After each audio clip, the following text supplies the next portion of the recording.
Aleluia.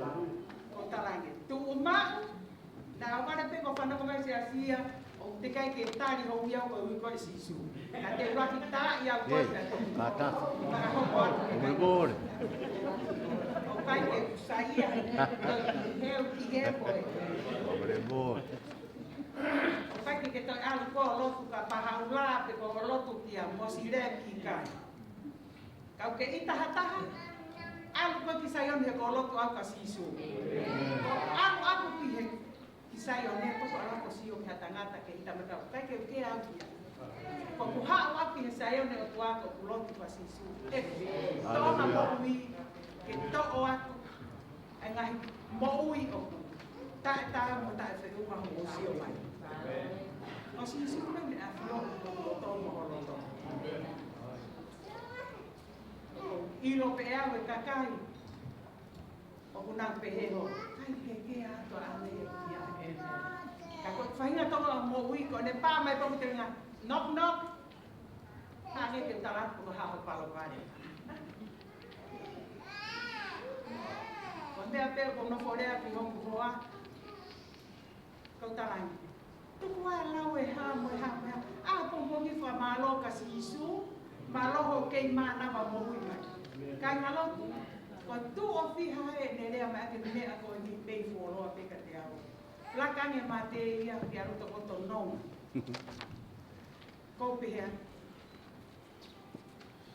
kai ke ave no a ia e si su e le kakai vete ke o se hia he tu to e ai nga hi me a ko tu nga i me a ke to ki tu ka ke alfi e mai he ka ke to i ho o i e tai ni ka ke vete Pea ke hanga tonu o mo wiki o lunga ka ua to u holo ko te ai te kai ke avi ai koe.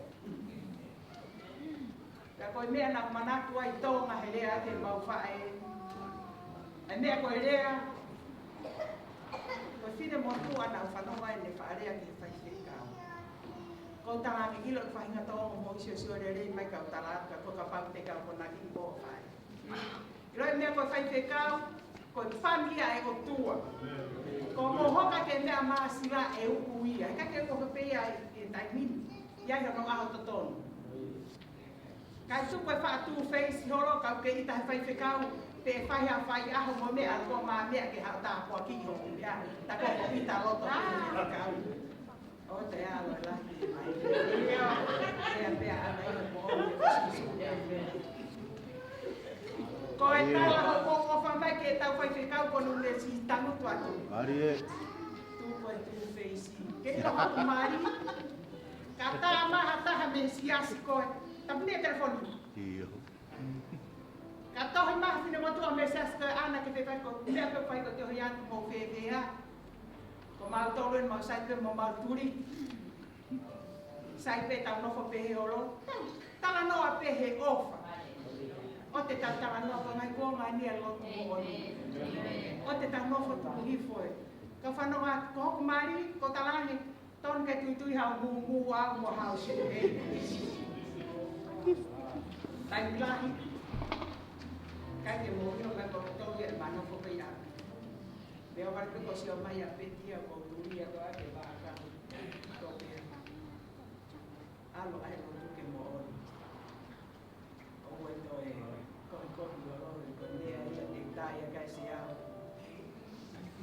Con favore more perché ta la scapata fuori favore Ata. fuori favore motor fanga plata in price la poi fanga sista io ha unga ta mutai fe unga ha mo sio mai ko favore more ya mi asis ko ta weni ta ka mata fo kai ko fia hemi ko kilo mui ko sista ko salon ko toto ko fia hemi ko ana pasi na feto ya ko peti ko toto mo nya na pas to hi ma ta ba le kui kia ta la mi kia e ku kui mo fai wa no ko ma le ma ko fai a ko pa la ni ko siaman me ko nga fo he ka safi ani ko tamaka la tu safi ya ko fia ko wila tu pea mo vita he ko de lolo ka te faka e media tua he ka mata ta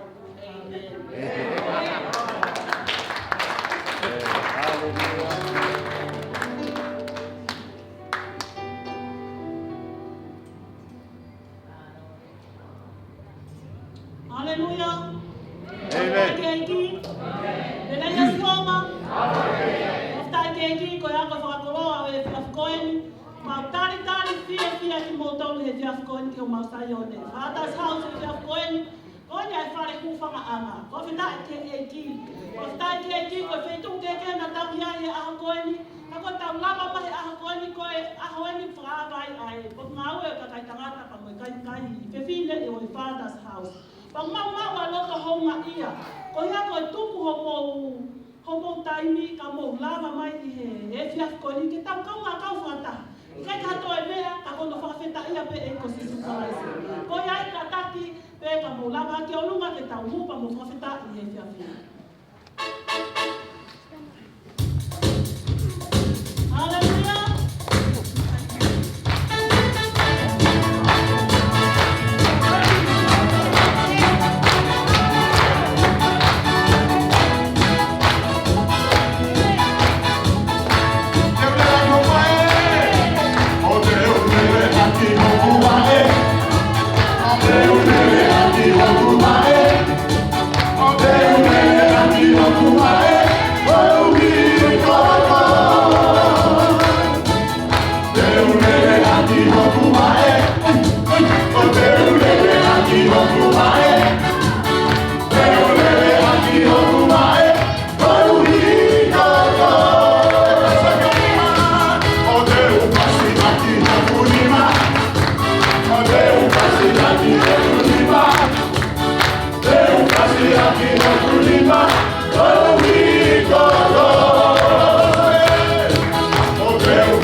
I'm gonna walk on water with Jesus. I'm gonna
Haleluya. Malo abdo eki. Malos isu. Yo, haleluya.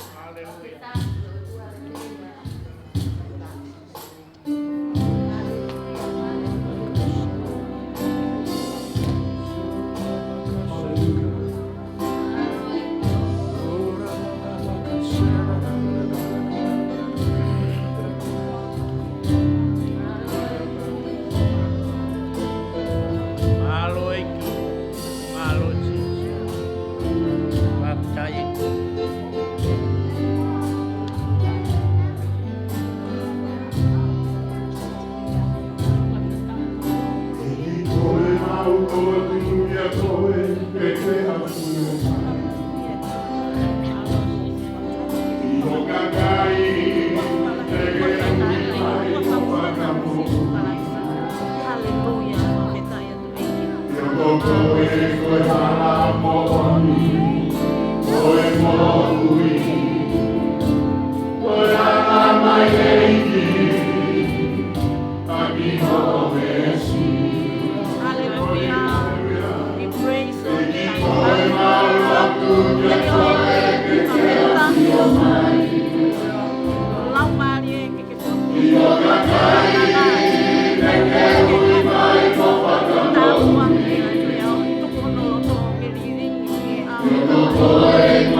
Yes, Lord, hallelujah.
Mau tai me mau mea do me.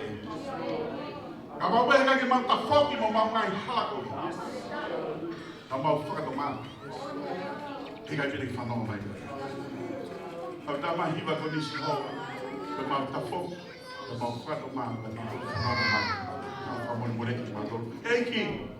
Ku mau fo ki ma do eki pa ka. O fe ma do fa ke ake. I revival. Hallelujah. Iyo heko hifo la mani oni. Iseu sare ma e ke ha ko wa ke aho. Ma fe ma to la mani oni. Tai mi ai ko hanga li liu e ke ko ta. Hallelujah. Do wa ke lang ia e ki e himo to be ma fa a ko ni. Pa kita ia ko hu ka fa ka no hen. Hallelujah. Ta ke ma ngawe e ki stari ka fo. Tawa ke mo ui ba he ki te pi e. Wanga te na wa e ki e ngai whakau kau. Lele i kono foto tu e ngawe a Fiona Australia. Tawa hiki nau. Kai ngā dai behe ke Palestini mālolo e kso no he mo moa he. O whiwhia e ki mau ilo. Mau tuwhi momo be e ki ni tamari. O inga e ki matua tua o ne te ki. Nei a te ia. O hoko ko tā whaka ni mātos. Tawa ke na mo ilo kono whāmi. Kai ngā dai behe ke mau whakau. Dara mai e ka te ia pa mono whāmi e. Na mai ke maa mo e. Todo da be mai a Fiona. Ia a Fiona sio. E ke si. Pai kau e pe ki mono kai na me sai ko mai e ki popo ni. Tawa ke mo e tabe e ki mono sesi. Tu mai ke mau lang ia be a Fiona na ko be mau fai. Tawa ki mau tolo ke le putu e ko no aos ho. Tu mau puria ma to ki mui ko ko ta te be ma ki e wa fa Jesus Christ ko alo ka mau fon oi. Amen. Hanga ko nei pa lulu ke ai ko ni ta. Hallelujah. Dile sewa. Vamos que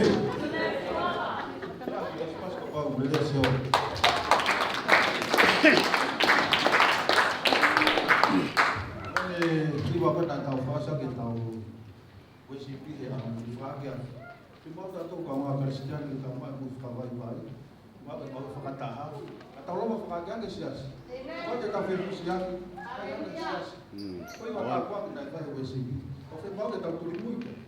Kai boleh kau iki. Sias itu ai. Sias. O falahet que no ta to que ni pa pa por kalama o corredi pa los que cada pai que kamata ta por kalama ko ni ta que o talaloto to ka hiria te mai sas ko ni waine que ha mo vivo ha mo mai va ha mo mai talaloto ko va hiria talaloto lo se ko la malo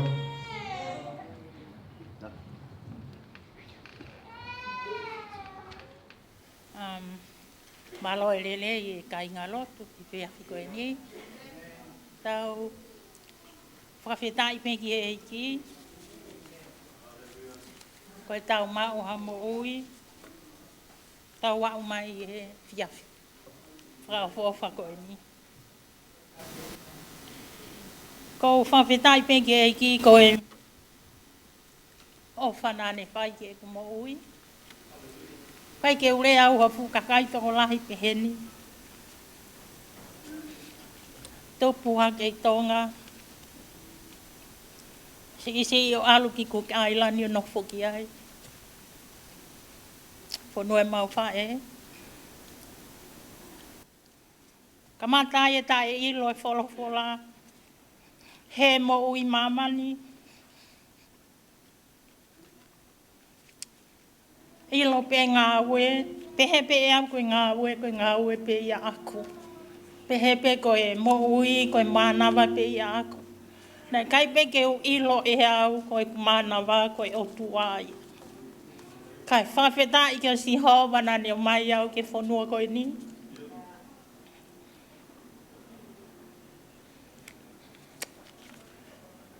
O hao i loa e si asiko e ni e o sista. Ka whawheta i whai ke hanga e sista o ri aki au. Ne aongo e ku tae whanongo. Ka nai kei kaipe ke tuku e sista i au ri aki au. Ne aongo e tala hui. Ne aongo hoku loto la hei nai whai ke sista. Ka koau sisi taha. Ka nai kei tali angi pe. Ai toko ua koe ni ke te au.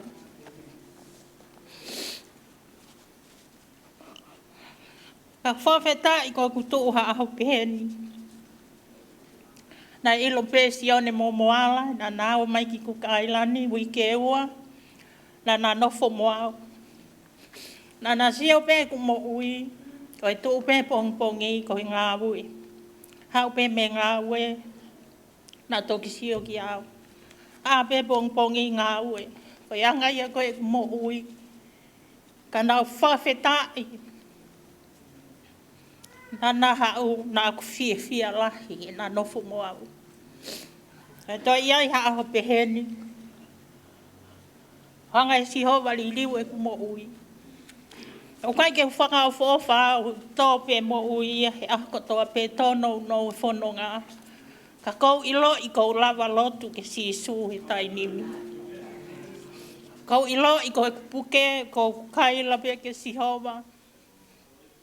Kei whaka mo ui pe au e eiki. Ka whawheta i ko iai ha kau whewhine whangatoko ua i siasi. Nau tō tawha aki a te au ngahi ako e ni. Pou i au i ngahi mea lelei. Whakamalo hen ka so ana mo tua wau. Taimi nai mahmaha ki ai au kuhuse pāniti. Kai lalo tonga ku kailani au kuhuse pāniti. Ka au ku ikai ke ne ilo e ai wholofola. Nā tāki e kina mai ki heni pe au hau pe to e whoki pe. Ka kou whawheta i ku whotu pe au e sihowa ke aua te unga ue.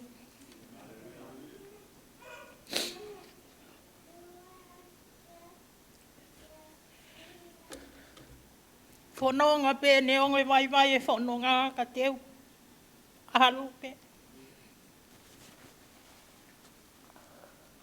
Whamalo hen ka so ana. Tua wao.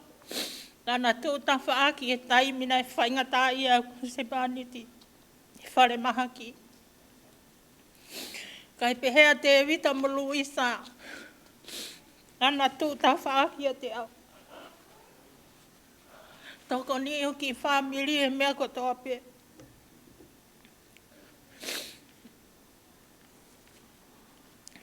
Ko e ku wha e. Ko whawhetai pe ki he eiki, ko hao mao e kainga lot wha o fofa. Ka kua toi amanaki pēnia ke toi hiki atu ki nusila i tusite. Ka kua whawhetai pe ki he eiki. Ko tōku e mea nā ofa i e whanua ko e ni mo e mea katoa. Nā ko hao i ki heni. Kau alo tau te whae. Ko i loi ko whatu tō pea e kiki a te au. Kai ke ia mea mahu ingai mamani ko e ni ka koe whae. Ko whawheta i ai ki he eki. Whamalo ka hola ko mere. E pehea tau mohe. Oriona. Ho mau tū ta whaaki. Hea te au he taim ko toa.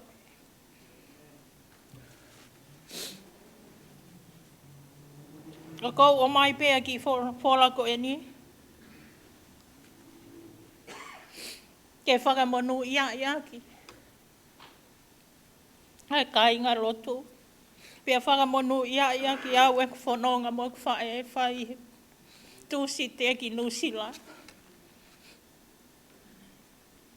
Koe tohi anō mi pā, wahe o no, vesi wa whāki e wāno. O pehe. Ke whakamono ia i koe e Sihova o tauhi koe. Ke tuku e Sihova ke ulo hono fofonga ki a te koe. O ne alo ofa ki a te koe. Ke hiki hake e Sihova hono fofonga ki a te koe. O tuku ai fie maari e ki a te koe. Mālo.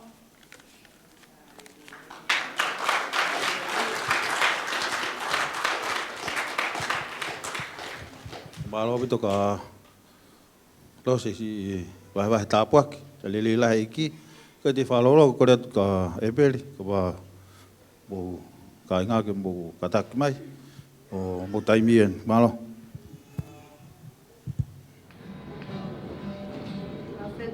Sihova, lelei maupe, lelei taimata Sihova, atu e whapaka ki o tolu no kato, o tau hewe fiafi. Tau lotu pe, a pata mai Sihova sa paute, koe hau koe mai hau. Kai ke to ia ia ta, ke whalo wai a fiori. Tōko kore o lau mali maunani, ke kauia ki mautole ki hima. He tongi pe tofia ke loto, tō tāko tōng nau whanongo me o eki. Ko ipe, ka mau whakamua, o i o tana, Yes, Isu kalaisi. Amen. Koe ki whala pe ku whia mai ki mua patau ki whaete e mau iwa.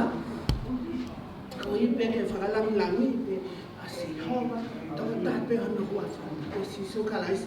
Aia ko, e sā me te ato iwa. Kuma rosi I lo I katoa be ka ngā Kristiano, my family, and Bonnie, and I'm so glad to see my sister Debbie here. Mo sister Kolani Mui, o ku ate o whalaika ki mo tō ka whakafo tō a pehe Bonnie. O pehe mai, o ko ke hakure au e Sihova, ko wholoaha o I lo I au, I he tua ke mo tangutu fo. Hawa ki wesu na lawe o loto, westa hao no pehe mai. Ku ke awhio I hoko konga toto, pa ku ke toko hoko ia whakatatau ki hoko tau mua.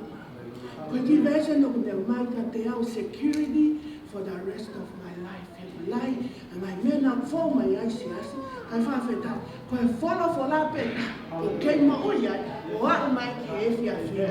A te ofa lai whau ke te moto, ofa ko kole lau mare maneoni, ke te take over tau meeting e poni, o au ke tau aru atu, o nofo ai, mo sisu, o au ke malolo, o au sia a eternity. Amen.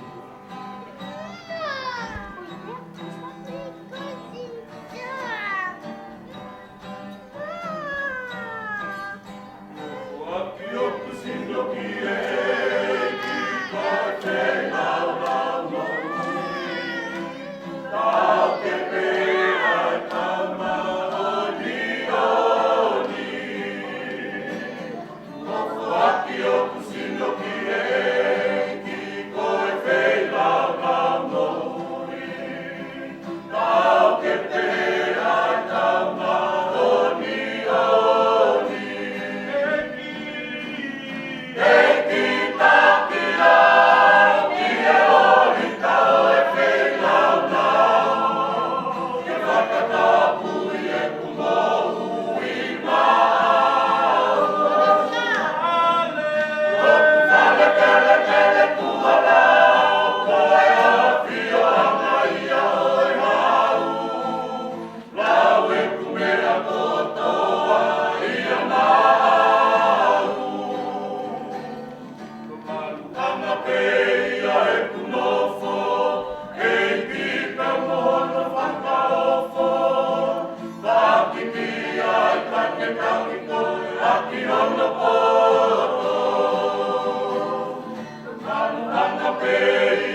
e ki. Kaya pamisia mo ki tau tolu ke tau hau whai tau whiohi. Mo ni koe maro o fua tai pene tau whiohi whakatoa ai e koe whapente ko si. Pea ko mau fia ko i ngā koe mau hau he fiafi ko ni mau kama kau whataha mo ki mo tolu. No tonga te vai mau hiwa ki he mea rea e fiafi ko ni koe ka mei mai e mau hiwa. Ma whakausi aki e mau inga e ofa. Kawatai ki e ki. Ma mea mau inga e ko mission nai heni a sisu ko ni ofa ki te koe poau koe mahara ki tau. Ko maria ia pe ko hoko ta pa ke te tala loto pe ko mahe mahe e fefine uraka ne kamata ko para mai a hon. Ke ni whakaro tolahi ki hono mari e ne tarangi ki ai. Ko mea ko te kei mo ui ai ko i keresi mo i ofa ai o tua. Ka pate mahe mahe ma ki tau tolu ki tahi tau ko o si september aho taha ono september tau o si na toko tahe mohe ma mamahi. Na tam na mohe mohe ma mate mai na ua wike ua. Na te whaere ma whai to o, osi au tahauno koe a tise ma, ka kato i mahina i wha, e kunofo i moe ngai mamahi. Pea ko mea pena hoko ki a te au, hoko ki tāpua ki e mo ui, ka nai tālunga sene taha, tolu e sene taha nohi, nai ofa e o tua ki a te au. Nā ne pe kia i he kolo siko u mako kumau tolu. Pea kumau lau koe mu whewhikau, waine taki waine fo au, ki tau kaunga ngau whakatamu ki tau tolu. Pea ka mahina koe kakai o mo ki e ki, koe te tāwhia ki ofa ku mooni. I kai koe ofa koe rea pepe koe i he lero. Na whia mau e ofa ku mooni me te whito horo to. Koe e pauheni ai no tonga teo teo e kautā mea. Koe ka venga te mauhiwa whakausi temo ki kauhiwa. Ai waile fo ou koe ofa whawhetai ki he ki. Ta tawa pe nea koe hiwa koe koe hiwa kumotua tau whahiwa aki. Ka mau whia pe ka koe whaiwhikau, ta mai whaiwhikau. Tau hiwa e hiwa koe ke mahino. Koe ofa e ki koe ke whiwhiri mana koe. Leo koe haa tauno roki tau whaua e tau mo ui. Ke io pea koe ofa e o tua e kere sino pese. Omo e tā pekina i koto.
tahu doa pe lele, so kita tahu doa pe tak buat. Kalau dia mau ikut teman kita, tamu ay ofam.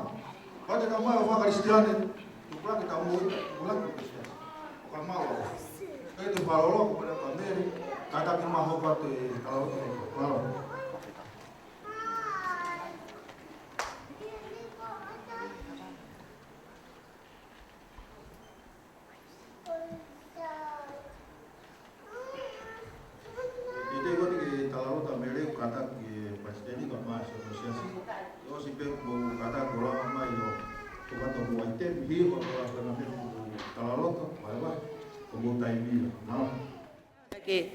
ke hui mai ai MC ya ke fai ania ko kutu ba ya honi na ke talo to ku anti ko Aileen kana ke la ba mai ka ko pe ha ko fa nga marien ka ka me tama ye sa me fa to to pe fa va ve ko tau ilo a ko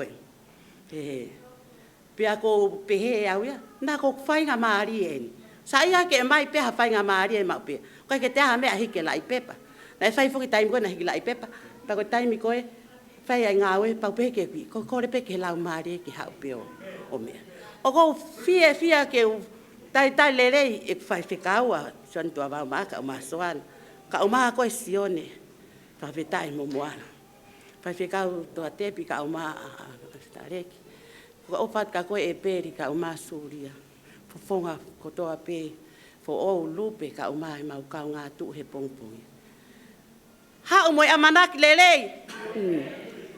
ya whakawhetai he aha koni ka pau te utu o whakamatala a lele e ki na pe sete te au ai tauhi ai ke whini moto a koni ko tai mea koe na mea pepe ko saia ka koe ahoni o ko wha mo oni pe a whakapapau tala mai ine whorofora ai na heke ka re tia wahe uraka aya na ne foaki ia ko uhi ko tau ngahi anga hara ko uhi ke ne whakamo ui ak tau toru me he mama ko vini o whakatatau ki he whinangalo oi o tua ko tau tamai kai ke to e mere ka me uri he taini kai ke to e mere ka kalaisi kai ke to la lea ton mai folofola ko ni ya karetia whakamalo i e tui whakawhetai ko wai peho ki manat meri e nau mo ui mai he uafe kai fu ke uila e lot koe wai paka ko tunga ane nai ana e fitau laki mo e paristeni mo sione amerita mai e mere ka me hoka koe pake taka sione koe siasi pentekosi na e ko tunga ane nai fo pentekosi ame pau pe ta koe ai ke ta ke ko siasi au he mo me ka mea time si pe ko hoko mai me ki au pe au ta tu pe ki akosione o arasione ki meripoane ko moana ma pe moana po ai fe fine o tange o e ka sione ma ko hai pe o ta le ba ko ne to ta no a foi princess ko pa ya o ta mai ha mo ke tangi ai ko tang pa kai ko a ka mea mo na lau ma o me ko to pa ya ta in ko more fa la more fa au tu e hako ia hau ki hen kau ngā mea taki iau ki mreki wira ki nai karapu ko pehe te uku mea le bai tapa hono uhila mo ngahi step mo ngahi mea koe iau tangutu ko pehe koe whaka o whae e toi whiri a mere nau te hata he lakang he uwe a pia au sio mea pia osi mehe mea koe midnight mai ki he me pe kai pe ki ha me pau nof pe angkor whamaro sine o whai a ha fai pe e mea pa hoko e whangata hau e tamasi ne whaere i hen kai i whiwheta hange whamiro ai wasoronia ai ko us ata piu tau tani wasoro hau a merea mo ne wheno whonua ko pe ko soroni kai ko soroni uno whonua ha pere wa he lau mare te wako i koe mere he ahoni i ke poto o ana ke fai ke time ko hala pe me ke he pe ospe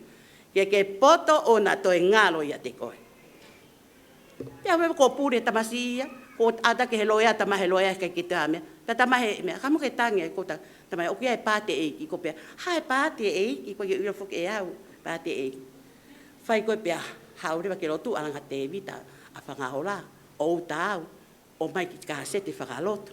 Pa whai beki puhi pe wahi whakapapau ni te oseni. Ka kia se niti, ko soloni o wahe mo mea. A ko i ek moi, hake mo unga, hifo he terea. No fo he terea, se vanita mea. Ma o whamiri ek whae na o whamai, a veau, ko mahu inga ia pe, o taha kotoa, ani konga mea kai.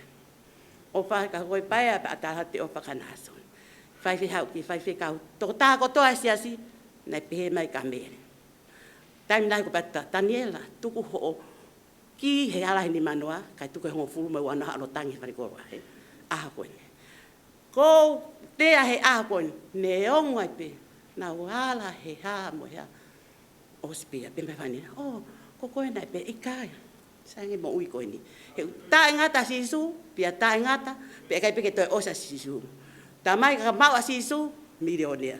Koe mau pe kolohe aho ni, o pa pe li ake mea ka aruia. Me mea koe. Koe mea ia ko whakawhetahe aha koe ni. Ka pau te unofo, koe lao ai testimony mit peto. Kai ka haa malangana o si malanga. Hesi one. Ka wope hesi one. Koe whainga maari e peni. Ta mai iskeri. Na ane toi pehe ni, na ane toi pehe mai kia te au. Foha o tangata. Kai, aia ke mau. Kai, ai takainga tohui. Pia alu o lea ki he whare o isteri. Koia na aku whakamanga hokungutu, pia na ane pure ke ukai ai takainga tohui. Pia pehe kia te au, foha o tangata, kai ki loto, pia whakafonu ho loto, whatu, aki ai takainga tohui. Ua fuaki kia te koe, koia na aku toki, kai ia, pia na e merie ia, i hokungutu, o hange koe honi. Tala mai, tā koe wholofola. Kone rea ni ai palo ki tawa ni ki ata ki tau toi. Ki tau kai e tainga tohi. Pea tau taimilai ki e wholofola. Whawhita i koe uhi koe hoa lot pong pong. O kei pe mau ki hoa lot e roto whare o hola i e moni te. Ka koe whuki taimi nahi mone la a video e te. A pe pong pong pehe. Ka koe wholofola. Nai ala ki a te au a lea sione ai palo pitona. Ki kai e tainga tohi. Pa kuhua merie, pa ni toi whakaha mai ke tau mui kai. Ai o pehe. Ko e ui moi whakamanatu ki ate ki mo tolu, ka inga he ahoni. Ka bau ko ia ka laisa ta, ko e matu aki whakatupu po o ia. Ko more ai mea hono aho. We, ko nau hoko o fau. Hawe ko fo oua mere, whawhetai ki e ki. Malo, kai ko mere, kako meuri, whawhetai ki e ki. Malo sisu, ka koauia, ka kio toi whie aura, ko hiva nau tore hiva, sai pia koe ofa, where a ofa, hau mo toru he, mau aratu he, ko tau hiva taha pe, he tau taha e ki, whawhetai ki e mea, ko pehe ke toi hiva i kai tuku. Ara he sione, o toi whaha hiva. Toku hoko ata, atu mai langi. Malo mua. Alo, kata kita ai maki pas-pas itu lele age. Ki te wai ko ke hiwa mantuluti, bonde foi konga vai vai ha mele fo o. Fi mau e tai nimi ko ke nga ko fo o, fo plastic. Fo o au pito mo i. Ko fi mau ko fo o au pit. Malo pit falta. Okay, tot.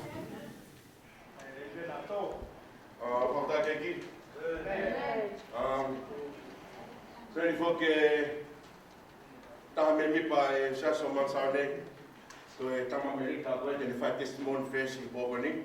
My friend is husband Brian. Go ahead, Brian. Brian Harvey, Michael Leslie's husband, visiting from the U.S. from Florida. I got here. Florida. I got here just just before the Christmas holiday. It's just been a long vacation, but unfortunately, I go back Monday, back to reality, back to work. So I enjoyed all of you guys' company, and fortunately, last week I was asked to do a testimony. I was told years ago this was a testimony, but I never was able to share it with the church. But it was early 2003, September 1st, 2003. I was riding my motorcycle, na ku he ka he paiki and thanks to God, I was wearing a helmet that day. ya ka malo ke o tua tu I te tata he ako ia But I was just riding, and then within half a second, I was looking at the sky. ya ki whakakonga pe se ko ni he ku heka he ku paiki ko wakai hake au ia ki he ata Yes. I had struck an oncoming car who pulled out in front of me, didn't see me. ya na whipaki ai mo I kāna hoko mai Upon the impact, I was knocked unconscious and pronounced dead.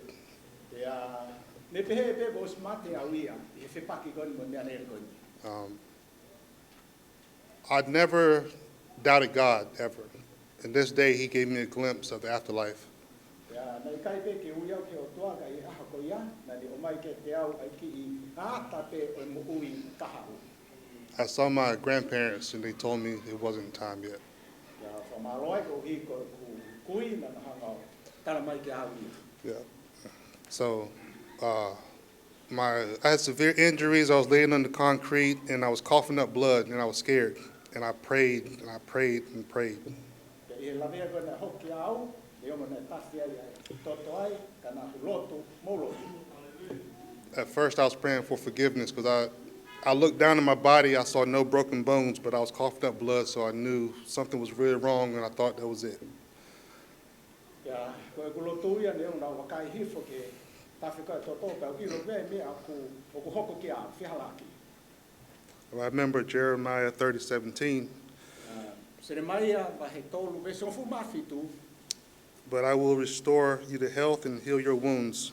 te uhanga te Declares the Lord. ke te koe ai mo ui lelei mo whakamo ui koe mi holamea With all of my injuries, it took me 18 months ke he mahina e tahawalu mea kone hoko ki au e lavea ko ia to get back to where I could walk on my own. ke ulama reo te whoki ngā we pe au ebe eba lelei And I think that since God can deliver me from such a horrible accident, mentally and physically, he can deliver me through anything. e whamalo e whakaukau koe o tua ia e ni hanga whakamo ui au Malo. malo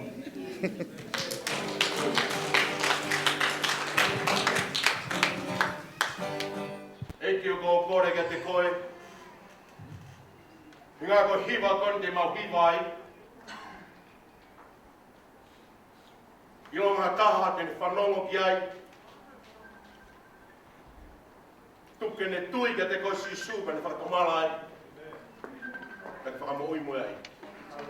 Malo sisu. Be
careful.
Tau ke monu ia be tau whanonga o loko si o.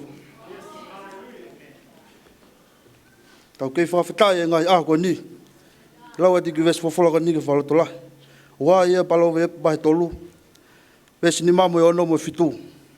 Walala ke iki ake kotoa o loto. O ue whai ke poto o. E ke whakaon ki a te ia i o hala kotoa pe. Pea e whakatonton we ia o ngahi alunga. O te ke lau e koe o ke poto. Ke ke apasia ke si owa.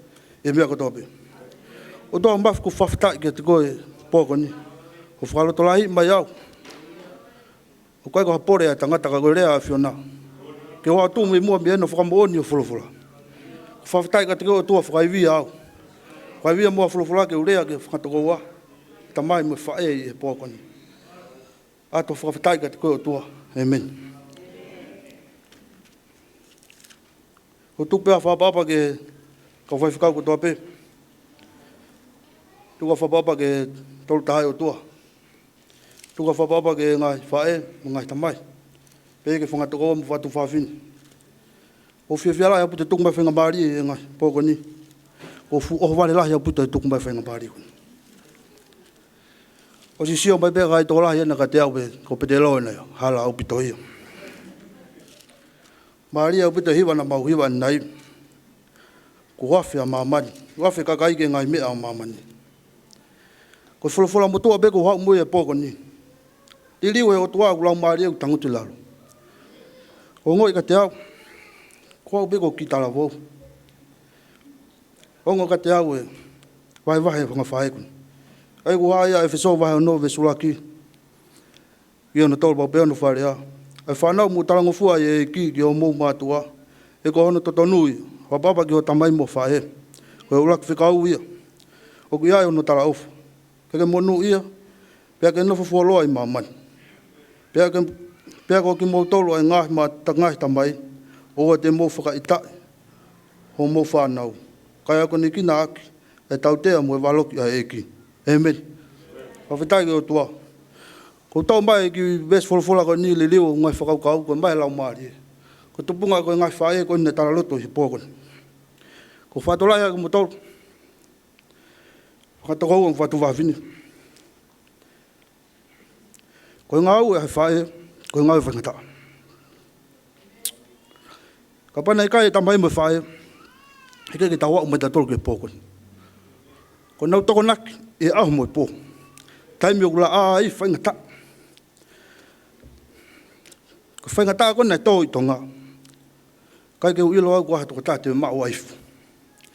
Ko e lotu pe he pōko toa. Ko e kautala vou ia hana whato mala. Ko whai ofa nei whai ke tamai mo whae. Ko lau e whae ko ni ko ne ngā ue aho mo i pō. Ka si tangi bene whangafohane fie mau. Ko si hatu ka motou mo pore ofa ko mo mātua. Ia e taimi te nau more. Ongo ke te au ko mama. Ko mama au me kuongo mātua. Taimi lahi mau whanonga ki uta. Ko talanga ki naua. Ko pau ki whitong. Awe ofa. Ngā ko nauna na tauhia. Taimi lahi. Tua e tala vou. Mo whine mui o tala una totonu. Totonu whi ia. Hala ia. Sige hongo whae ko ni ko Ko yung whae, ko naua pe ta loto mo au ki leka ko. Ka ku fa pa bala he ka ki mo whae. Mo ni apit. Ko kore fa na e fai pe ke whae mo tamai. Papa mo tui ki ai. O hae siane vahe wana ave stota.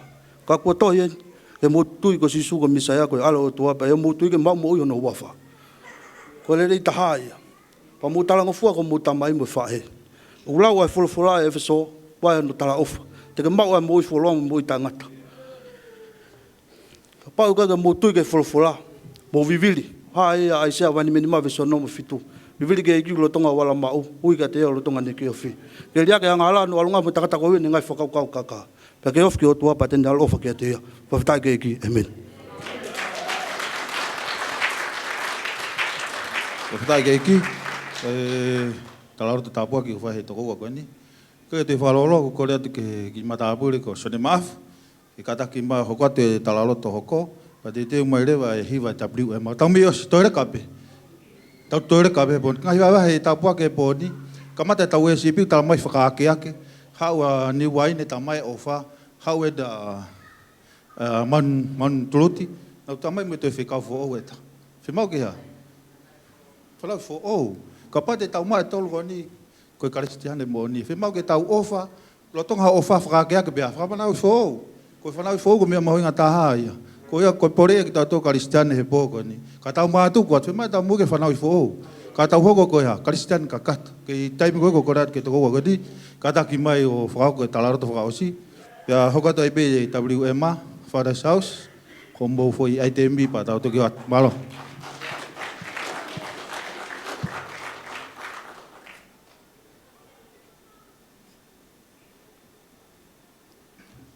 Whawhetai ke iki. Tumatuk pēwha malo mo whawhetai ki e o tua he ne opa me tauhiu whake mo ui o lawa ke o wautia mai pēwha whakoni. Ko lau ko e tāpakon mo oku ke o tua mo whaonga ke o whai ha ki talaloto. Pēko o talaloto ko tala perere e kina ne whai ke mo ui. Ko au nau tuku kata teke whai ko talaloto ko ate ne whapapa ke whawhikau tua wao maaka pe whakono hoa mo ne whamili e ke kangalotu tuka te whapapa hen ki he Palestini stare ka hopono pe whakono hoa mo ne kangalotu whapapa ki a whawhikau e peri mo hoa mo e kangalotu pe whoki ki a sione lolohea moala kai ata mo ke o tala lele e kiu na ne whai ke mo ui. Kau nau tupu ak beha pa mili na e alpe ke lotu kai he funga waka ke he ia. Ka ko au toko taha pe mau wha mili ko mo ui ke eiki. Amen? Paka ke pehe ia ke mo ui toko taha pa u loto si ia i pembea. Ko ke loto lahi pe awia pa u molotu pe ke eiki. Nā hataim ke ne hangaliliu mai hau whamili ke mau ka whatahe funga waka koni kuhi ai. Ka ke taim koni koni nau he... Ko e taim na fufua moe ke eiki he wafe mani ma. Nau tare eiki he wafe mani ma. Pea... Nai ki wholofola nau mana ko... Ki wholofola ko... Nai hoko ko kubes lau loto ia ki he taim pe kona fufua tare eiki. Ua kolinto wa hene ma vesta fitu ko ia ka pau e toki ia klaisi ata ko whakatu fo o uia ko more ngahi me motua wa kai ko hako fo o me ko tape taim ko nau tari asi suke mo ui e kainga nau ongo i ai make he ai whainga mo ui ko ia te au me he taim ko nau i he funga baka ke he ai ki mua nau i ai nai whainga ongo make he ka te au pa Hokole ki besi lauloto kon nau tok lau atu ko e whalotola hia kau. Talu me iai me wafmani maa umai ki he tauni. Malo pe ko kele si pe un neongo pe wai whangi tono nou. Mo ui. Ka kai te whaasio ki ai ku tau. tō upe o laka pe ki mua. Ako ki taralo to pe ko whai. Lang lele pe me lang langi ke pate ngā ke ki, amen. Alo, sione, talaro to tapua ki te whalolo ko kore ati ki WMA ke mō kātaki. Lawa mai ki whahako mō hiwa. Ka koe, loto ngā hiwa koe au te uteu mai kau hiwa i kuna ke nau whaiha ki hiwa taitari ake ai wholofola a Riona he whiawhini. Patau toki hoko atu. Malo.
kata ko dia ki bas-bas.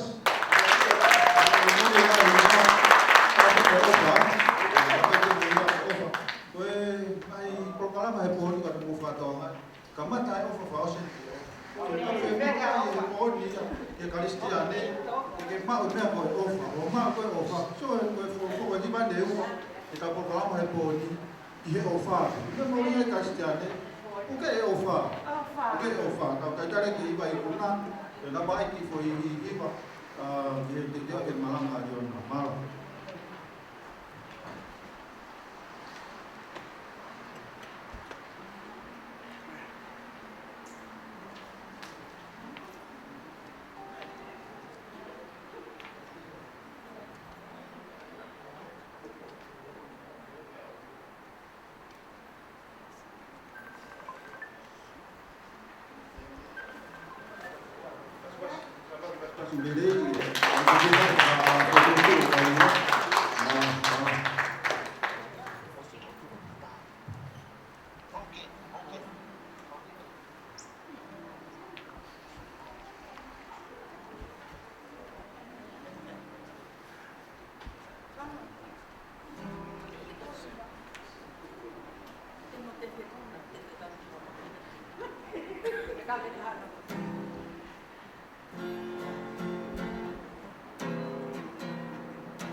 Whawhetai ke eki. O rere a Jehova. Mawai pe. Amen. Kau hena e whia tāpua whakoloa ke mo. Ko e whiawhi nei tai amene kina ke mo ui.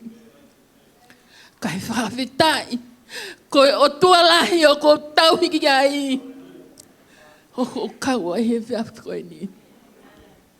Pea ko lau ia koe tāpuaki. Pea ko lau ia koe manu ia ke mo ui. I he ku kei mao e whainga maari e mo ui. O ko whawhetai rahi ki eiki. Ko ia koe ne o wha o kutai whiriwhiri mana ko. Ko ne o wha o tatau ia ane a whi e a honi pe ai pota ngata. Lawe ai e kaunanga koe ni he whiaf koe ni. Pea kou lau tāpuaki. O kou lau kou mono ia. Ko ngā kou kei mau e whainga maari e. Pea ku honga ke o kuloto. Ko ngā kou mo uini. Ko au pea kou ilo i. Ka kou whawhetai ko ia. Ko e tau hia e ki. O ku i kai ke to ia hano tatau. Hange ko ngai vahe. Hange ko ngai talaloto. He o ku tatau pea e ki he ane a whi. A honi pea i peo tai ngata. Pea kou whawhetai pa kou whamalo ai. O kou whamalo he mau e whainga maari e koe ni. Ke u kau ai pea kou ngoi ai whakapa apa mo oni o kuloto. Ke he kau whaiwe kau o tau kau whatai e whiaf koe ni. Ko ai au. Ka kou lau pe. Ko e tāpuaki pa mo e whakakoloa. E ku mau e whainga maari e. Pea tatau e pe. Pe ko haa mea te wahe poko e ni. Kaka pau te tala pe au ia malo sisu. Ho whai whamoi ke he mo ui o kosto to atu pe ia. Kaka kou whakamalo, kou whakawhetai. Kou hia koe ne ofa o kou lawe ai he owa koe ni. O kou whia maa o pe ke mui ke whai e whakahohaa. Ai wahe whiaf koe ni o kou. O ku tuku ia kuloto ke o atu ai whakamalo loto honga ke whai whekau. Tua wao maa ke kau mai hoa pe ke poate kau mai. Kai ngā lotu e whare o tamai. Ko hia ko e ofa ma mo e tapuaki na mo lawe pia mo tapa mai ai. Na te kai ke mau hawhainga maari e ke whakahonga i ai ofa ko ia. Ia ki apsia tuan nai hoko ki hokuloto whare. Ke more ai tau kete ka koe whae ki a takui. Pea ku honga ke ku loto ko atu ai loto honga ia mo oni i ofa na mo fai na lau ia ko tapuak pa mo whakoloa. Kai pe ke taha ko toa pe na mo lawe pe mo tapa mai ke hoku ki whamiri i me anai hoko o ko lau ia ko tapuak pa mo whakoloa o ko whamalo pa mo loto honga mo oni. I gai ngatai. O ko whi atu pe whakamalo ki he whai whekau. Pea mo taha ko toa pe na ke lotua mai e taimina aku i he mohe ngai o mamai. O ko lau ko tapuak mo whakoloa. Taimi ko toa pe ko bakai mai ai o mohu e kina. I he lotu pa mo whakawhetai. Pea mo e kore whakamo uia e ki hoksino. Pea ko lau ia ko tapuaki pea ko ilo. O ku whakalalaka ki mua e mo ui. Ko tari lotu mātata pea eiki. Pea ko whawheta, pea ko whakamalo ai. E ngai toko ua, pea mo e ngai tonga ane. Pea mo e whamiri lahi o eiki he whiaf ko ni. O ku honga ki o ku loto pea ko lau ko tapuaki. A toko taha ko toa pena ne hufia pa ne ave au ke eiki. Ko hia ko maki whakai sino nai mo wasin. O ko lau ia ko tapuak pa honga ki o kuloto. Pea ko atua pea me te fito o kuloto. Ai ofa pa mo e whakamalo loto honga ka ki motoro. I he ngahi whe hufia ki na aki. Ko hia ko whie mau ai mo ui. Pea ko whakamalo lahi atu ai ka ki motoro. Kai ngā tahi ko whamalo ke takio e WM a whare o tamai, i e whakaata au, ke u whai e malanga o e kamata o e whihui anga e kakai whewhine ai whare o tamai. O ko whaapalahi e na ku whare ange peki he take o tapriuema.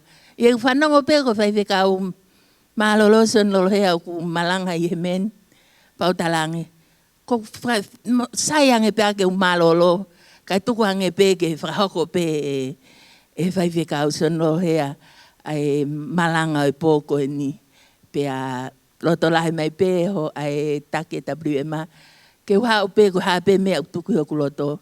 Pea wahe pe ia kai tau wha o se whaiwhekau. Pa ko whaapalahi atia te koe son lolo hea. Kau ma whaiwhekau. Tua wau ka ma soana. Mo ala toa tepi. Pea mo ki mo tolu pe kau whaiwhekau he whiafkoeni.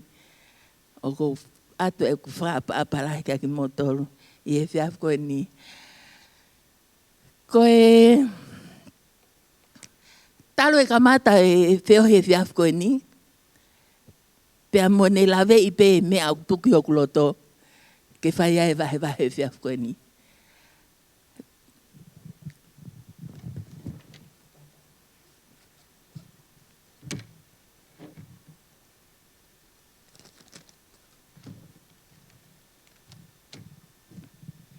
I he kamata koe o e taki. Pea na ane lawe i ai kai koe taki koe tari. Pea ne hauai o lawe ai. Ne ki lawe ake ai. O ne pehe koe aho eni pe koe po eni o e kamata fo ou. Pea whai mai e ngahi hiva. Lawe ki he ofa. Lawe ki he whanau i fo ou. Haua mere o lawe ki he vesi o amanake o vai ai. Toi hau pea mo i tala loto a sione maafu. Toi lawe mai ki he vesi o kou. O mai puke mai he whiafu koe ni ke whai ake ai vahe. Koe whakawheta i lahi o kulau maari e ki he eiki. Ko hia koe whakawhainga maari o e whiafi koe ni. Pea ke mahino i e karistiane pea mo taha kotoa pe. Koe ni pea taimi whainga maari e. Koe taimi o teu. Pea koe taimi o ututau. Koe taimi o ma teu e mo ui. He kua wawene toi whoki mai. O kui kai koha toi taimi e nia. Ka whakawai wa inga e tau o mai ki hono sai o ne. O kai koha toi taimi e nia. Ke tau whakatoto ohi pe whakatoto mui. Koe taimi eni ke tau whapapau ia e tau mo ui. Koe taimi o lotu mo oni. Koe taimi o tu mau he eiki he ngai aho koe ni. Whakawheta i lahi ke eiki. Ves porofola ku o mai ke vai me ai ha vahe e whiaf koe ni. O ku pehe mai i aua korinto vahe ni maa vesi hono tāwhitu. Ko ia, ka pau o ku ia kalaisi ha taha koe whakatupu fo ou ia. Kua more ate ngahi mea motua, wakai. Kua hoko fo ou e mea, ngahi mea kotoa pe. Hallelujah! Koe whalafola e tuku mai. Ua korinto vahe ni maa vesi hono tāwhitu. Ka pau o kuia kalaisi ha taha koe whakatupu fo ou ia. Kua more ate ngahi mea motua. Wakai. Kua hoko fo ou. Ai ngahi mea kotoa pe. Ngahi mea kotoa pe. Whawhetai ki heiki. Hallelujah. Karetia wahe uapa koe vesi hono ua noa pe mai. Kua tutuki au ke mate o hange ko kalaisi. Ka kua mo ui, ka kui kai ko au, ka ko kalaisi o mo ui e te au. Pea koe mo ui eni he kakano, o kua mo ui i he tui ki he aloe o tua. Aia na e ofa o ne fuaki ia e ia ko ui ko au. Hallelujah. Ka vei ngai whiaf koe ni. Mo ui he mo ui fo ou. Ko kalaisi ai uho e mo ui. Hallelujah. Whawhetai ki he eiki. Maui he maui fo ou. Ko hai he maui fo ou. Nā tau whanong ke ngā hiwa. Koe mo ui, koe pau ke whanau i fo ou. Koe pau ke whanau i fo ou e tau mo ui. Koe mo ui o ku tau O kui kai ko te mo ui ke tau te o mai.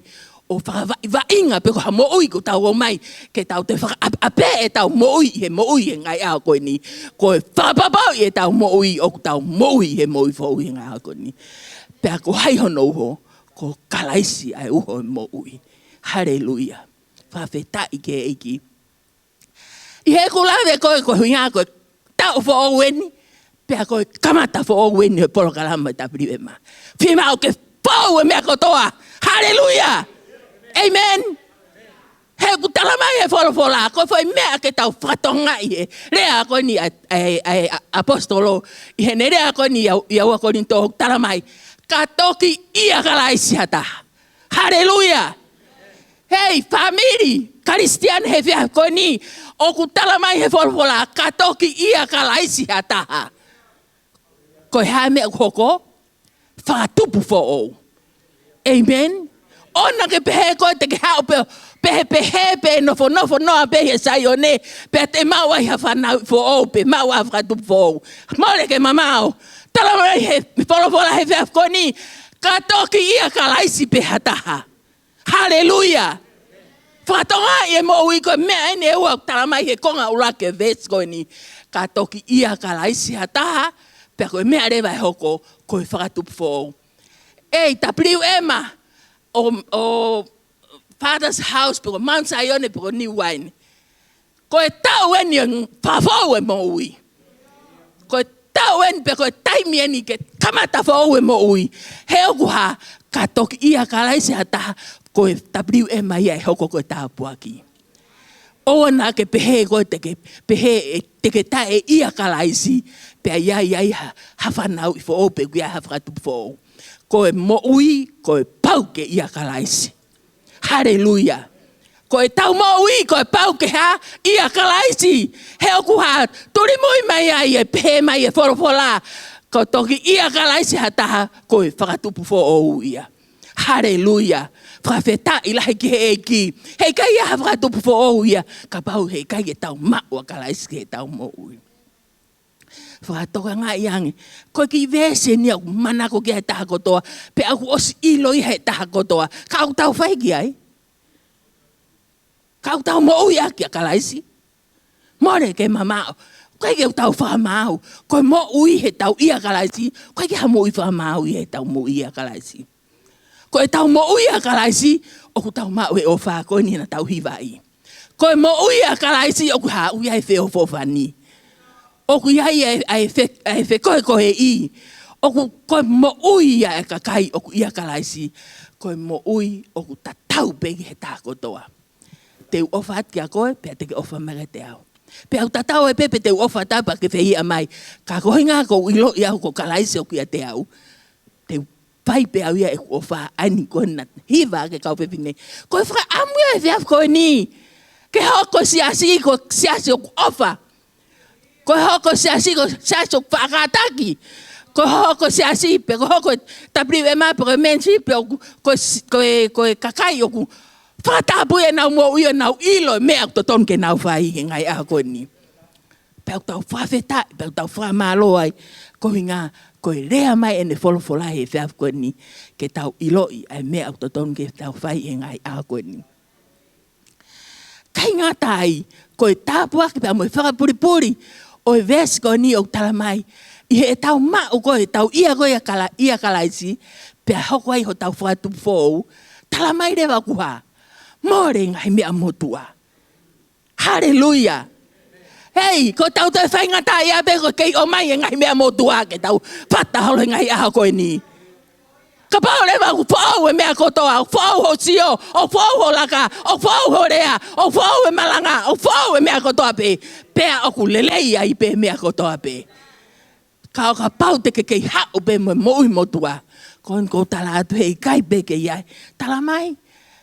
Ko e tau hau ko ma ia kalaisi. Pea tau hoko rewa. Ko e kakai kua whakatupu fo ou. Pea oku more atu ngai mea motua. Ko whaka amu ia mo ui ngai aha koe ni. Ke ha, ke more ngai mea motua. Owa toi o mai e mea motua ki he tau fo o koe ni. Pea mo e kamata fo o ngā ue he tau koe ni. He koe mea e te tau whike i ke i ai. Koe mea e ka ke whai aha merino. Koe mea e ka ke iaha rerei. Koe mea e more ai ofa. Koe ha koe ke i whata mai e mea mo i motua. Pea au iai rewa hano whakapuri puri e utara mai. Koe ne more koe mea au motua. Pea au hoko fo o e mea kotoa pe. Whakawhetai ki he ki. Kainga, e more mea motua, pe ko mea lewe hoko mai ko ha. Fo au e mea kotoa pe. O koe kai ko fo au pe a hon, pe a motua pongpongi. Pe fo au pe a nai, pe hala ate wi kahau ia. I kai, ko e fie ma au ke fo au pe he taimi kotoa pe. Hallelujah. Whawheta i he eki. Ko hia mahino e ne wholofola. Pe amo ne rea mai ki o tau ngai loto i e whiawhkoe ni. Ke ha, ke whakapapau i e tau mo ui. O ku ha, o ku ia kalaisi, whakatupu fo ou. Pe kai ke ngantai more ngahi mea motua. Ka tau hoko o fo ou i e mea kotoa pe. Hallelujah. Whawheta i ki he eki. Ko ia ku tala mai rewa he kawe ngā. Ke tau mo ui he mo ui fo ou. Pea ko hono uho, tala mai, koe mo ui ke he mo ui fo ou, pea ko hono uho ko kalaisi. Hallelujah. Koe tuku pe koe, pea tuku au, kai aia kalaisi, pea ko tonu basika mea kotoa pe. I api te ke hoko koe whae, pe te ke hoko koe wife tāpuaki, pe te ke hoko koe husepani tāpuaki, te ke i he siasi, te ke hoko koe toko tāpuaki. O ka pau e ha, e tuwange kotoa pe mea motua, ka tau hoko fo ou kotoa pe. Hallelujah, whakawhetai. Pea oku hai mai a ka retia ia. Hallelujah. Whawhetai ki he eki. Ok tala mai ka retia. Koe mea ene o whainga taa ki he karistiane. Pea mo kakai o kui ko kakai o kulotu. Koe ngai tala mai. Ko tutuki au ke mate. Koe foi mate koe ni o whainga taa ia ke tau whai e laka ko ia. Ka koe pau ia ke tau whai e laka ko ia. Hallelujah. Tala mai. Ko tutuki au ke mate. Koe foi uruaki laka ia e karistiane o ku fie mau i ngai a koe ni. Ko o matepe, kai ke to iahari o nai asiatu, ko si isu e asiatu, koe fie mau i e mo ui, ko hinga ke ha, mate mo kalaisi taramai, ko tutuki au ke mate o hangego kalaisi, ka kui kai ko au, o ku mo ui, ko hai, ko kalaisi o ku mo ui. Hallelujah, whawhetai ki heiki. Uraki laka ai au taramai. Mate. O ku tau mate. Kai ke te fie mau ia. Ko e karistiane o fie mau ke mate. Ko iai taime ni. Iai pe hange. Iai whangaki a kau i tonga ko mate loi. Ko e alatu pe me whetaulak mo whaiwhekau mate. Ui ngā ke whakatoka ngā i mahe whaiwhekau. O kulelei pe mea kotoa. O siange ko ia kailoa pe koe whaiwhekau, toi makapea ke ki mate loi ia, he? O ku ikai ke fie mau ke pehe tau mo ui ngai a koe ni. O ku fie mau ke tau mate mo oni. He tala mai nai tutuki ki tau tolpa mo kalaisi, whakataha mo kalaisi. Kau ko tau kei mo ui pe, kau kai ko tau tolu mo ui. Ai ke mahino e tau mo ui ko tau mate. Mate whakataha mo ia. Kai ha, mo ui a kalaisi he tau mo ui. Hallelujah. Whawhetai ki he eiki. Tala mai he konga uraki. Ko tau mate uraki, o ku tau mo ui he tala mai pe he tohi. O ko mo ui en he kakano. Ka kui kai ko au mo ui. Ko kalaisi o mo ui a te au. Whawhetai he eiki. O tau kei mo time lahi fok tau awe halai pe. Tau kei kakano pe. I kai. O tau mo ui he kakano. Kako kalaisi o mo ui he ki tau tolu. Hallelujah. Whawhetai ki heki. Koe tau mahino i pe ia. Koe tau ilo i pe ia. O kui kai ko au o mo ui. Kako kalaisi o mo ui a te au. Pe au tau tonu pasika rewa tau tau hiki heki ngai ako ni. Ilo i ko tau whaweiwei ua pe tau tau hiki heki ngai ako ni. Ko hinga ko teke tau mate mo ni. Mate tau mo ui. Tutuki whataha pa mo ia he kolosi. ai e tau lea, ai tau tō o ngā, ai mea kotoa pe, ai loi, ai lea tai tau, ai tau whehei a, ai mea kotoa pe, tutukia mo ia ke kolosi, kai ha, kai tuke mo ui pe ai rea mo oni, ke no ui pe ofa he tau mo ui, ke mo ui pe tau whe ofani, ke mo ui pe merino he tau mo ui, pe ai ha, pe ai hoko ko siasok tāpuaki, pe hoko ko siasok ofa mo oni, o ofa i he kai ngalo tu, o ofa i he whai whekau, o mahulu hake, ene ofa ki he eiki he ngai ako ni. Hallelujah. Manatu, o tau mo ui pe i he kakano, kaku i kaiko, kaiko tau tolu mo ui, kako kalaise o mo ui ki tau tolu. Hallelujah. Pe aku whakapuri mai e ki mea koeni, na e lawe i pe he toko lai, ko hinga ko vesi koula i e wholofola, i a sione vai tolu vesi hono taha no, o ku tala mai he konga ki mui, i a karetia, pe ako e ku maui e ni he tui, manatu, hei kai ke mawahe pe mo tui e tau ngā ue ki he eiki he ngai a koeni. Tala mai, pe ako e ku maui e ni he tui, o ko pe ko mo ui ni kaka no ko mo ui e tui ke alo e otua fa feta i ki ko fa puri e tau sio ko ki ai ofa ko ai e ki pe mo ene turi mai ene kere si pa mo ne mesi ke tau mo ui he ko hinga ko ha na kai ke tau tui no apega na tau tui he na ha na e ofa mai amen fa feta i lai ke ki o ku tala mai he fola pe ako e kutui eni ke he alo o tua, aia nai ofa mai o ne fuaki. Hallelujah! Koe whai fuaki ko ia ko hota tāpua ki ia. Koe whakapuripuri e mou i he tui. Koe hinga ko ta ilo ku tala mai e. Koe ia pe e kutui piki tai ke he alo o tua. Hei kai tene auha kai ha. Ma o e mou i o tai ngata. Whawhetai lahi ke eiki. Kaukaristiane he fiafi koe ni, whamini lahi o eiki. Koe mo onia mo ui kua pau pe ke tau iloi, ke tau tui na e hoko mai hono alo pekia, ko hinga ko koe pia mo au. Whawhetai lahi ke eiki. Koe tāpuaki apa mo, whakapuripuri e mo ui. Ai mate hotau kita, kai ha mo ui a kalais ke tau ilo, oku ha. Oku iaia e tāpuaki, pea moe monu ia ai kakai oku ha, mo ui a kalaisi, oku nau mau ai mo ui whaou, pea kai ke ngatai pea uho ake a kalaisi, hegu nau ilo oku nau amanaki rerei, ki he mo ui oku tai ngata, o tala mai ki ai wholofola, he nai ha, nai ofa ia o ne whoaki. Whawheta i lahi ki eiki, koe whaki ko ia, o ke lave pea o ke ataki ai, pea oku ke tau ataina ke mau, pea mo au ke ta inasi i he ofa ko ia. Whawheta i lahi ki he eiki, koe ofa pa mo whaki a eiki, oku ataki a te koe pea mo au. Kamata anga ngau e tau koe, kakai whewhine, ai ke ta mau inga ia, i e ta kei mau e whainga mahari e. Ke ha, ke ta whairelei e ta ngāue, pia ta ilo pau, o i kai ko ta mai ho hiki ha tangata, o i kai ko ta mau ngāue, ko e ta manawahe ki ha me, ko e ta manawahe o tua. Pia mo e ta ilo i ko whai e mea kotoa pe, ke lang ia eiki.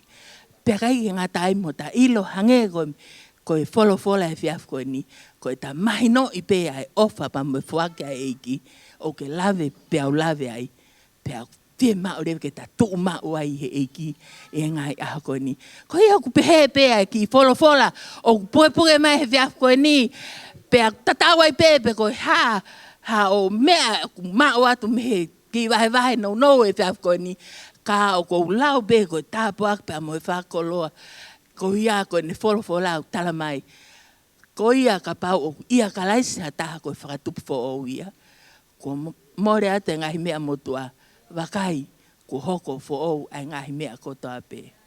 I kai ngā tau tala mai ka retia vai ua veso no wanoa. Ko tutuki au ke mate o hange ko ka laisi. Ka ko mo ui, ka kui kai ko au. Ka ko ka laisi o mo ui ate au. Pea ko mo ui eni he kakano, o ko mo ui he tui ki alo o tua, aia na e ofa mai o fuaki ia e ia ko hiko au. Ka veinga mo ui e mo ui fo ko kalaisi ai uho mo ui. Amen.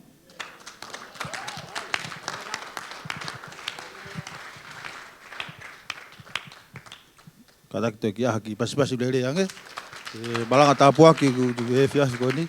Au talamai he voi malanga e fiafi ko ni mau ke tau mate mon kalisian. O mate loi. He te ke mate loi ai pe ko nga eiki. Mate mo ni ka e ngau ne nga eiki ke te whaloa ko rea tu ke whangatamai e whata saus. Au ke toko tahu me tamai. Mo kata ki mai ki mua ke e tau fuhiwa whakaosi. Tai tala ke tau wholofola whakaosi e fiafi ko ni. Malo. I wawa mai kataki.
Malo au pito.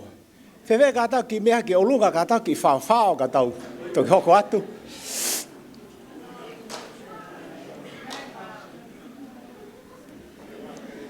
Hallelujah, hallelujah. Ki lululu mo ta whaki ki ala ki ai talang kepe o ke heni be.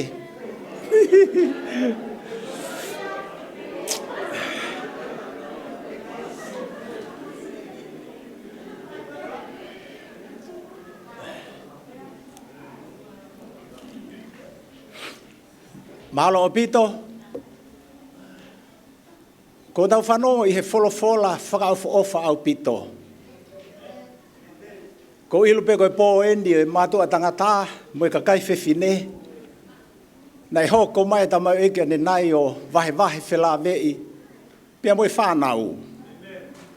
Pia whai whakaloto lahi ai tō whine ko ni ko liona. Ki he mo ui fo o tau ki tau mo ui aki. I he kamata anga. O e tau ko e ni ki he kakai whewhine mo i kakai tangata. O kou mana tu e wholofola ko e ni. Koe wharoto lahi pe te atu pe me tohi whakapapālangi pe he koe living Bible. Ko whaau ia koe tohi tapu koe o ku mo ui. Ko te hanga pe ki ai ku sio mai. Ko te tala noa pe ki ai ku rea mai. Living Bible. Kono whakare an te watu. When somebody becomes a Christian, he becomes a brand new person inside. He is no longer the same. A new life has begun. I he taimi koe o ka hoko ai hataha ko Kristiane, ko liliwe ni a Living Bible. O ku mātu aki fo o au pito ia I loto. Pe kon tau whanongo kia I he whakarea koe ni, pāki kou tau ngau aki ia. I he taimi kou toki ia kalaisi ai hataha, ko taimi o toki hoko e whanau I fo o. Aia koe lotu ta ia sisu he kai peke hoka whanau I fo o. Koe whanau I fo o, koe matapā ia ki he pure anga oi o tua. Na rea kia sisu he sione tolu, o ne talanoa ko mo Nikotimasi, o talan kia Nikotimasi, o ku to tonu pe ke whanau I fo o. Pe koe wharea koe ki mui, ka pau he kai ke whanau I fo o hataha I he vai mo e laumārie he I kai hu ia ki he pure anga oi o tua. Koe konga uluaki, ka pau he kai whanau I fo o hataha he kai ke mamata ia ki he pure anga oi o tua. Ko hono ua, ka paure kai ke whanau I fo o hataha, I he vai mo e laumārie, hei kai hū ia ki he pure anga o tua. Aia kulawe ki ai, ho tau tō whine ko ni koriona. Ka pau pe he kai ke ia klaisi hataha, o kai koe sio pe ke he ngāwe whakaofo o whae sisu ki ha mo ui, a ue ko whakaamua ange mai ke wausia. Hei kai ke lava ke a koe ke hū, ke kamata ke au sia e mo ui e pure anga o tua, e koe mo ui fo o, kai o lewa pe ko ke whanau fo o.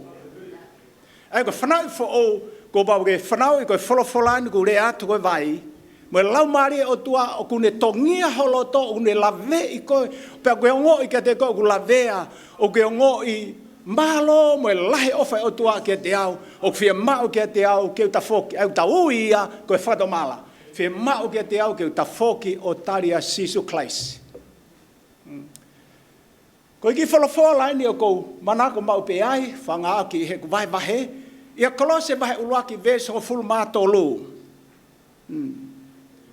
Ko whai he o tuahano whakatawa taina I ki tautolu ia sisu klaisi. Peko whakarea koe toi ta whakatonga kune hanga o whaka mo ui. I whakapāpālangi kune hanga whakatawa taina deliver. O kune hanga whakatawa taina ki tautolu, kune hanga whakahauwhi ki tautolu. Me he malo he whakapouri. Aia koe whakapouri I mu ana tau pehepe o tau loto hange koe ngahi. Tala loto kon tau whanong ki ai hange koe tala loto koe sista mele. Ki he mo ui motu a. O ku lahi pe kakai o ku nau lotu, kau lotu a ke mo ui motu a. Aia ku nau mamata pe ke whakafofa sisu, kau teki ai ke nau ausia. Pea ka paure wau ki aha taha whanau fo ku ne taria sisu klais hange u tau whanongo ki ai I he poni. Koe kamata anga fo o ia mo ui whakarisi ane, ko paube ke whanau fo o. Ko paube ke taria sisu klaisi ki loto. Pea tok whai ai hū ki he pure anga o tua, mahino mai ai ku te au sia ke te kamata ai mo ui fo o. Hangai peka whanau I koha ki pepe, whanau I maha ki pepe, tege ne au sia ia ume alahi. Tata o te whito beke toko taha koe kune hanga koe o huki huki mo fuafua ia. Koe toko taha pe ia o kune whakakau kau I peko hai e fofonga koe ni. Koe mea pe tau tolu mātua koe tau whaetalange koe. Ke hoko pe ki ho o ka ui, pe koe hoko ki ho o whae tangata, pe koe hoko ki ho mehikitanga, pea pehe whae koe hoko mai pe ki au. Ka hao koe whamire ta mai nau taenga nau tolu, I kai koe hoko pe ki he motu a. Koe whakarea koe ia kolose ulak taha tolu ne pehe, ko ne hanga whakamo ui, whakahauwhi, whakatautaina I tau tau, me he mālohi o whakapo uri. Aia koe whiria ki he mo ui fo ou, koe nofo I he whakapo uri. Pehe sisu, nau haua uia ki mamani, kai lahenga pe ofe tangata ai ki whakapo uri. Ko hono uhinga ki mamani, ko hono uhinga he oku kovi e nau ngahi ngawe. Ko uhinga uke na hao I koe ki he mama. Koe mo ui fo ou na tau whanong ki ai, koe mo ui he mama. Pena hiba ki he kau tangata koe ni I he ahoni, ai father's house e whare koe ta mai a Eva I he mama. Moni au pito pe a sister Leona ia. Koe mo ui fo ou, koe sio ok fo ou. Hiki tau tau me he malo he whakapo uri, ki he pure anga hono alo o whaanga. Aia koe honi, ka bau beo ke taria sisu tangata eiki, whine eiki, koe kamata anga koe ni e polo kalamai, O tangata e ki, pa mo fine e ki. Kua o si hiki ko ia me he mo ui motua ki he mo ui fo'o. Mo ui aki ai mo ui fo'o. Ku ke hiki ko me he malo he whakapouri. Ko mea kumau inga i koe lotu mo e rea kehe kehe. He ta mai wholofola ko e rea kehe kehe une langa hake pe e ia. O sai au pito e lotu, koe malo he lau maari e maano ni tene whaka malo hi i koe i he mo ui fo'o ke lalakai e i forever ai tohi tapu ke tau lau.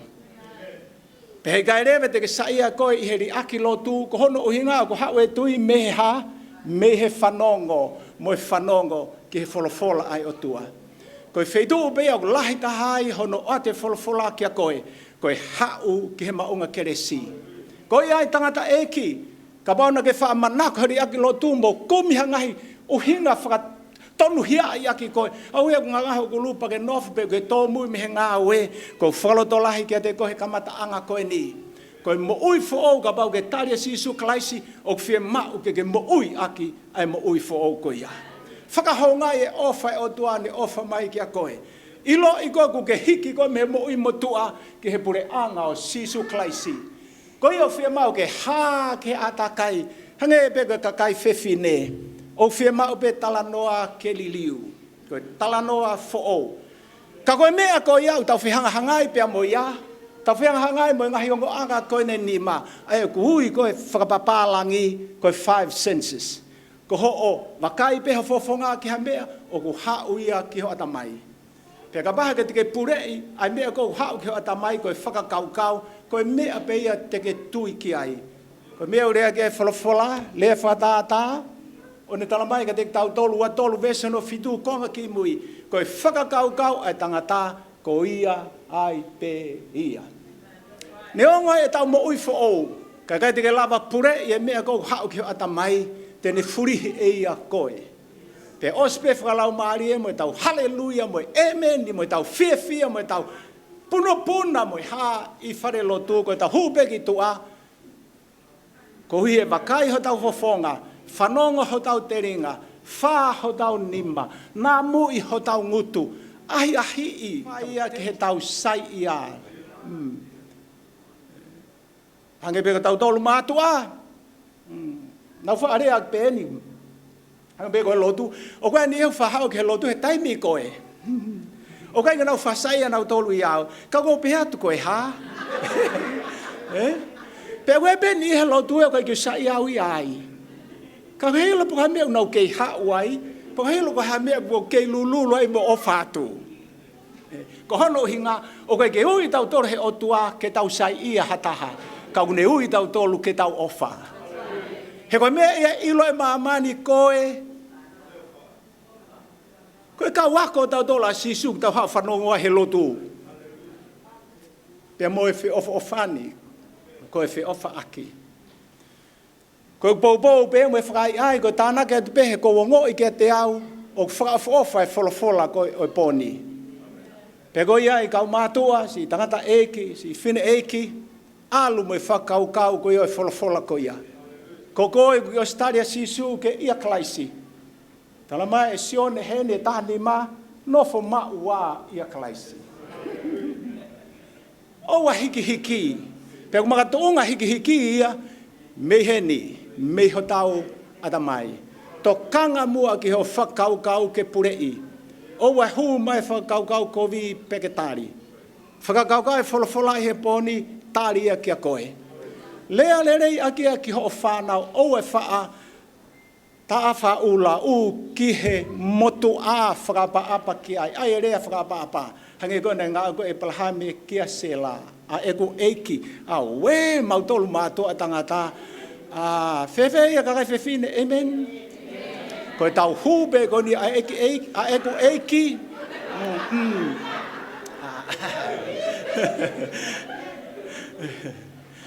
Koe rea ia o mo ui fōu tau whanong ki ai. Furi, awe o ho mare, ho whamiri kou te koe ke nau, whanau i fōo. Awe, ha, whai kehe mea ko ni, ki whine motu a ko ni. Petene pehe hange ungari, mā lua la o i, pe koe whaka heke, takoa ia, koe lea ia o mo ui fōo. Wow! Koe lea mo ui fōo. Sio ake sio fo'o. Koe language, koe lea fo'o. O pureanga o tua lea kehe. Koe lea whakahe mani. Kia te koe tangata e ke ute ke ahi I. O fia mau e tukulolo kia sisu klaisi. Ka ne whakawhanu aki koe lau maari e maani oni. Ka ke rea ake lea fo'o o he mani. Ko ho tala noa ki he tamai. Like father, like son. Koe pureanga ia o tua. Nai haua sisu. Koe mea pe kona ne mamata ke tamai na ane whai. Ko ia pe na ane whai. Ko ia ai, tangata eke. Makai pe ko ki o tamai. Ko ia e tawhi hifo ke whanau. Pe ko ia e tawhi hifo ki ho hoa. Amen. Ko mea pe e hoa, whaka apa ki he motua. Ko inga whaka apa ki ho hoa. Pe a lea ki ai. Mea, tala mai wholofola ia ke matua tangata, ofa ki ho ha. Uaifi. O whaalahi a tae o wha, ko hi koe ngahi rea o kui kai ke ngāri mo whine motua. Ko ai kau whine mātua, mo lea whaka apa. Kai lava ke huelo mo hamai, ai alaham, mo whaka ofa, oi ofa ai motua, hangai kou tau whanong ki ai. Ko bonia, whanau mai hau koa ki ai. Maka ko, darling, honey. Hallelujah. E ho vare mo whanau. Au e, koe whaea. Hako kai rea, koe rea fo e nia. Hey, whialau behe koe mo ui fo. Hey, hallelujah. Whoki atu mo tala noa koe mo ui fo. O ke toi tapu, kai ke tua toi tapu, o ke toi tapu peia. Whoki atu mo ia, whatange tapu kina mo tohe ki o whatu.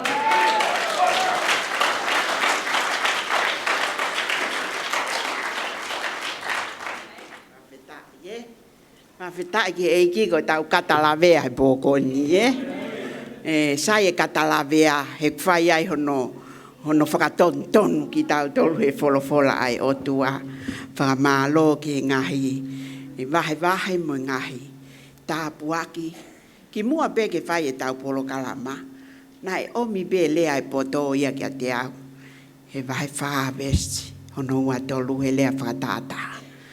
Ke tauhi whakamāto ato ki holoto. He ko ia kuha mea e kuanga o mo umi. Ko mea lele ke tauhi, he koe o tua ia o loto. Ka pau e lele ia loto, e lele e mea kotoa. Pea whawhetai koe whakaosi, o ako naki ka te tau tolu kau whewhine, i he whiafko eni. Hiwa kotoa pe, tala loto kotoa pe, oku mei focus pe, i he ofa ai o tua tau lawe ai. Koe ngahi fofonga na tau ilo e ngahi tala loto. Na e hoko e ngahi mea kia te nau tolu, i he tau kua osi. We tau fia he sio atu. Kia te mou tolu, mou tangutu mai. Kai ki ha tau ngā weleleia ki tau tolu ia. Koe oku iai pe toi aonga ia mo ui. Oa e whakamo ui ki tau tolu he eiki pia ngalo. O whakamo ui ki tau tolu he eiki ko ene palani. Ke tau hoko koe kakai ko whanau i fo'o.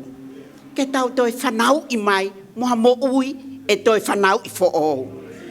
Whawhetai ki he eiki kau whewhine, tau alu mātuku ki o tau ngahi siasi. Ngā we iai, ai wholofola ai o tua. Pea aku o ngoi o haka tau tangata i loto. Koe bisone ia ai whale o tamai. Koe whale o tamai maua ofa. Whakamole mole. Pea aku whakaosi lewa ki hono toi whakafoki ki tau tolu he eiki. Ki he ene palani hau haua. Fie ai whakatahataha tau whai. Whakawhe mai a maunga saione tau alu ki ai. tau whakataha ki ai. Koe koe tau whakataha koe kai. Koe tau whakataha ke uhinga ke tau hike huafa. Mo tau whiako aki, mo tau whengawe aki i he ofa ai o tua. Tau whakataha ki ni wain, O te ke hau koe mea toko ni. Mo one lau a son lolo hea, te tau aure tato ke tua takafi. Ka koloto ia, koe mea kai o mahu inga koe tau wholofola. Tangata ko son lolo hea, talo e mo ui ai, ne hanga whaka ikai e kai e kakano. Tamai o e wha ai e mea kai ke tau kai. He koe ne whonua loto, turi e te ringa, kui e mata. Tuku ke au kai ke whi kai a loto. Ko hinga kai ha, kai whawhanga ake mea au toton ke tau whawhanga ake. Koe kau ai e nia ake o te moto i ngahi kai. Whakakau lelei peki ai. Mo ne lawa si o ne, toi ai mea ao ngai ki se niti ako ia. Ka tau whakawhetai, tau mari lulu whakataha, o si pe pai. Ka kua paupe, ko to ngā ia, paupe ke ai ki to o ia. Ka au ki kai ko to ngā uluaki e mea tokoni, ka koe wholofola ai o tua. Whamalo atu e tari, o i whakaafe, nai o atu kia te mōtolo. O hene kau aahi, o mau whamalo atu o mō fie kau mo ki mautolo, ke tau ha, whakahik eiki pe. Whamalo ko ngā hiva, nai teu. Nā ngā hiwa nai tau whai pehen. Ka tau whawhetai. O ku hanga he teu, o we e tai teu, ke mahu inga. Mahu inga. Ai mo ui ma teu, ko sione ia. Iongi ia. Whetukutuku. Tau whiako aki, o kai ke tau tuku hifo. Ka tau whiako aki. Koe le lei e taimi o te whanongo ai, ki ha hiwa nai teu. Mo ha hiwa nai toke o mai, o hiwa mua. Ko lea pen ke Father's house. Ko ia. Ai mau pe tau ngāwe, ko ngāwe ke whahikiki. Ai eiko si sukalaisi. E tamai o mau whamalo kia te koe, ko inga ko o wholofola. Mo one sāme, ko ofa kune hiki ki mautolu, ko ofa kune whakaliliu ki mautolu, ko ofa kune whakatataha i mai ki mautolu. Pea mau whamalo, ko i wholofola, kua tō me ngai fofonga, tala loto, ko i whamo oni ki he ngā ue, pea mo e ofa ai o tua, o ku whai a te mautolu eki, o mau whamalo ki a te koe. He kane tae oua ho o wha, te mau he atu pe, o whakatau ki he mate, ka i whamalo ku ke ha musi ki mautolu, pe me he ngutu o luo, pea mo e anga hala, o ke hanga omi ki mautolu, pea ke ngāohi ki mautolu, pea ke toi o whai ki mautolu, pea ke whakafoki ki mautolu, o whakakakato ai ho whinanga loi a te mautolu. Malo e ki ho fie mea ngāu e a ki mautolu, malo e ki ho ui ki mautolu, malo e ki ho tāpua ki mautolu, pea ke toi whamanu ia e hala whanonga o mau whai, ko ia pe mea o mau tuai, he mau ilo koe o tua le lei koe kia te mau tolu. Koe a pongpongi hala ke mau ilo. Ka mau ilo ko mau o tua koe o tua o whai tonu. O ku whai ke hene lea, o ku whai ke hene palo mesi. Pea ku mau tu he poko eni, o mau claim ko toa pe, koe ka kai ki mau tolu ko whafo ou. He ha, he tata au kalaisi, nai tafe he kolosi, pe aku kei malohi he ako eni, ke ne fufulu ki mau tolu, ke mau hina e ki aki, o hangepe koe, whakamo ui kua ke whaikia te mau tolu, eki tāpe kina mai kau whai whikau o mau heni. Kau ma ai ka inga tui, ai kau a ahi, tāpua ki i aki pe me alelei. Iaha mea kovi o mau kapusi he wafa si sukalaisi. Li aki koto ai ka mau to pe ai fola mo uia e afiona o kune whai ho mau lave i mo mau whakatontonu. Eki wai mea tokone o teu. Ka to'o atu he kai ngani tuku ia ke tāpua ki aki ho nau loto. Mo e nau mo ui ke kei hoko atu. Ai whai kia lewe kia belenga o e mui mo e tuku pāu whai kia te koe eki o wana hanga he filio i kuna ki mau tolu kai tuke i kuna ata pea kalaisi ia te ki mau tolu whakafoke ngeia whakafoke langi whakafoke whakaapa mo i whamalo e mea kotoa he poko eni ke a au pe ia i huafa o sisu kalaisi ka ko mau whakamo ui amen malo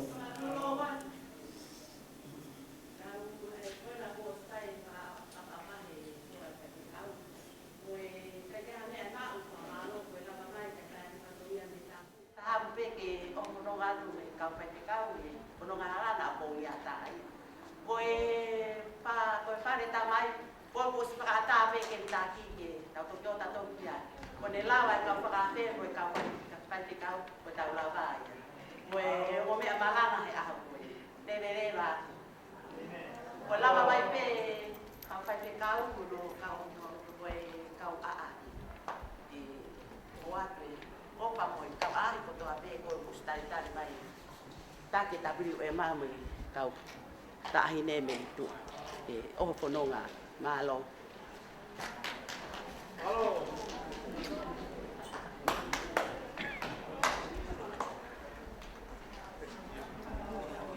Malo a video se ta mamata for ora pe mi kwa. Cavalo cara se tu na plata tan go agua. Father's house, mo ti malo he, so e mo to ko ka mo. Ha ka mo ti kau, wala ka danin os ko ya ka wa ko to ape. Mo ya ko.